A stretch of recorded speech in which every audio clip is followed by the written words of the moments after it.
Finally हमें जिसका इंतजार था वो हमें देखने को मिल गया, अ डांस ऑफ ड्रैगन। बट जितना इसके लिए एक्साइटेड थे हम लोग उतना देख के मजा आया इसको? ऑनेस्टली मुझे तो नहीं। मतलब बैटल वाज टॉप नॉच, देख के काफ़ी तगड़ा भी लग रहा था। बट इसका जो कंक्लूजन था भाई साहब मैं क्या बताऊँ यार, I feel heart broken. Literally पूरा एपिसोड एक इमोशनल रोलर कोस्टर था जहाँ पे तुम कभी अच्छा फील करोगे और कभी इतना इमोशनल कि क्या बताओ। तो चलो एक एक करके सबके बारे में बात करते हैं डिटेल में।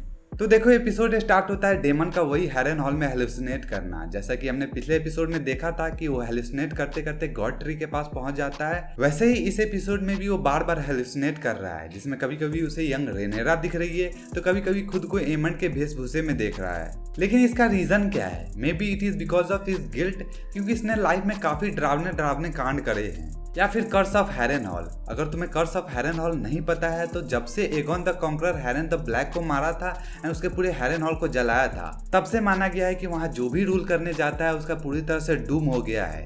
एंड यही हमें एगोन के काउंसिल में डिस्कस होते दिखता है कि डेमन को वहीं रहने दो, वो खुद के मैडनेस में ही पागल हो जाएगा। एंड एलिस रिवर भी जब वो डेमन से बातें करते रहती है तो वो भी बताती है कि ये हो सकता है कर्स ऑफ हैरन हॉल के कारण। इस एपिसोड में भी एलिन के थ्रू से फुटेज को दिखाया जाता है जो कि पिछले 2 एपिसोड में भी फोकस किया गया था, जो कि पूरे कॉन्वर्सेशन से लगता है कि मे बी वो कॉर्लिस वेलारियन का बास्टर्ड है जिसका आने वाले एपिसोड में बड़ा रोल हो सकता है। इधर क्रिस्टन कोल सारे जंग जीते जा रहा है, उसे सभी को एक किंग मेकर कह के बुला रहे हैं, जिसे रोकने के लिए एक काउंसिल बैठाया जाता है जकारिस वेलारियन के द्वारा, क्योंकि रेनेरा अब्सेंट है। एंड जैसा कि हमने पिछले एपिसोड में देखा था कि वो किंग्स लैंडिंग गई हुई थी एलिसन से बातें करने के लिए, जिसका रिजल्ट यही आता है कि अब जंग को रोका नहीं जा सकता है, वो काफी आगे बढ़ चुका है। बट क्रिस्टन कोल के अलग ही प्लान से वो हैरन हॉल को कैप्चर नहीं करना चाहता है। उसका टारगेट है रुक रेस्ट, जो कि एक इजी टारगेट है जहां पे ज्यादा आर्मीज नहीं है, उसे इजीली अचीव किया जा सकता है। एंड जब रेनेरा काउंसिल में पहुंचती है तो रुक रेस्ट को डिफेंड करने के लिए उसके पास ड्रैगन भेजने के अलावा कोई ऑप्शन नहीं है, जिसमें सबसे पहले तो वो खुद को प्रपोज करती है कि वो जाएगी, लेकिन क्वीन को जाना is not a wise decision. जिसके बाद जकारिस वेलारियन प्रपोज करता है बट वो इनएक्सपीरियंस्ड है। एंड लास्ट में रेनिस टारगेरियन जिसके पास मेलिस है, जो कि टीम ब्लैक का सबसे बड़ा ड्रैगन है। हाँ, वर्मीथोर को अभी दिखाया नहीं गया है तो उस पर बात करना। एंड जब एगोन को उसके काउंसिल के द्वारा पता चलता है कि ये लोग हैरन हॉल नहीं रुक रेस्ट को टारगेट कर रहे हैं तो उसका दिमाग अलग ही सटका हुआ है कि ये लोग उसको क्यों नहीं इन्वॉल्व कर रहे हैं जबकि वो एक किंग है।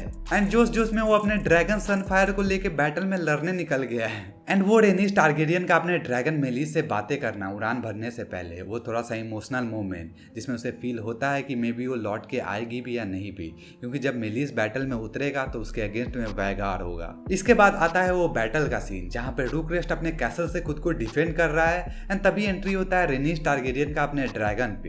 एंड क्रिस्टन कोल का प्लान यही रहता है कि जब मेलिस बैटल ग्राउंड में उतरेगा तो उसके अगेंस्ट में वैगार एंड एमंड को भेजा जाएगा, लेकिन ये सब होने से पहले ही एगोन अपने सनफायर से एंट्री ले लेता है, जिसमें मेलिस और सनफायर का एक तगड़ा सा फाइट होता है। लेकिन मेलिस सनफायर से काफी बड़ा ड्रैगन है जो कि उसे काफी डैमेज कर देता है।